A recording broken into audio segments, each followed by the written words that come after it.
નમસ્કાર દર્શક મિત્રો, હું છું બાબા સૈદ. વિજાપુરની ખબરમાં આપનું સ્વાગત છે. વિજાપુર તાલુકાના લાડોલ હરસિદ્ધિ શક્તિપીઠમાં ઐતિહાસિક પરંપરાની શરૂઆત. સોનાના થાળે ધરવાયો રાજભોગ. સમાચાર વિગતવાર જાણીએ તો મહેસાણા જિલ્લાના લાડોલ ગામમાં આવેલી શ્રી હરસિદ્ધિ માતાજીના મંદિરે ચૈત્ર સુદ આઠમ દુર્ગાષ્ટમીના દિવસે પરંપરા અનુસાર સોનાનો થાળ અર્પણ કરવામાં આવ્યો હતો. માતાજીને સોનાના થાળમાં દૂધ પાક, કંસાર, શાક અને રોટલી અર્પણ કરાઈ હતી. આ પરંપરા અંબાજી અને બહુચરાજી પછી લાડોલની હરસિદ્ધિ શક્તિપીઠમાં શરૂ થઈ છે. બનાસકાંઠા જિલ્લાના ભાભર ગામના એક માઈ ભક્ત દ્વારા માતાજીને પ્રથમ વખત સોનાના થાળમાં રાજભોગ અર્પણ કરવા માટે 4,11,111 રૂપિયાનો ચઢાવો બોલવામાં આવ્યો હતો. મંદિરના ચોકમાં બગલામુખી યજ્ઞનું આયોજન કરવામાં આવ્યું હતું, જેમાં 51થી વધુ ઔષધિઓનું હોમ કરવામાં આવ્યું હતું. 21થી વધુ યજમાનોએ હોમ કરીને માતાજીના આશીર્વાદ લીધા હતા. યજ્ઞ પછી રાસ ગરબાનો સુંદર આયોજન કરવામાં આવ્યું હતું, જેમાં મોટી સંખ્યામાં ભક્તોએ હાજરી આપી હતી. રાત્રે 108 દીવાની મહાઆરતી ઉતારવામાં આવી હતી. આ આરતી દરમિયાન ચાણસ્માના એક ભક્ત દ્વારા 1,25,000 રૂપિયાનો ચઢાવો બોલવામાં આવ્યો હતો.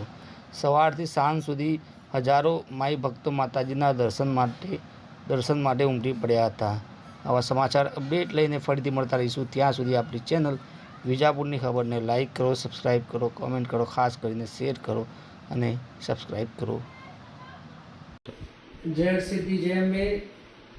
ચૈત્ર સુદ આઠમના દિવસે મા હરસિદ્ધિને સુવર્ણ થાળ અર્પણ થયો, જેમાં મા ભગવતીને દૂધપાક, કંસાર, શાક અને રોટલીનો ભોગ અર્પણ થયો.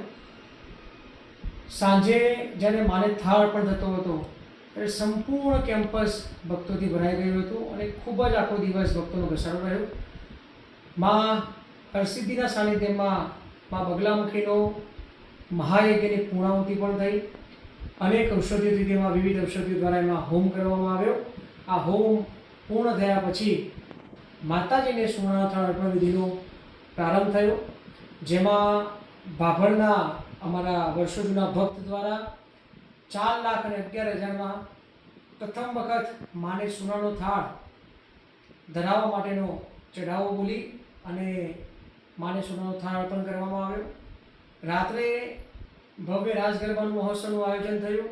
તેમાં પણ ભક્તો દ્વારા, ચાણસ્માના ભક્ત દ્વારા માતાજીનો ચઢાવો બોલી અને 108 દીવાની મહાઆરતી પણ ઉતારવામાં આવી. સંપૂર્ણ દરમિયાન ભક્તોનો ખૂબ ઉત્સાહ રહ્યો. લાડોલ ગામનો પણ ખૂબ ઉત્સાહ રહ્યો અને અંબાજી બહુચરાજી પછી આપણી હવે લાડોલની મા હરસિદ્ધિ હવે સુવર્ણ થાળમાં રાજભોગ લેશે. આપ સર્વનો ખૂબ ખૂબ આભાર. જય હરસિદ્ધિ, જય અંબે.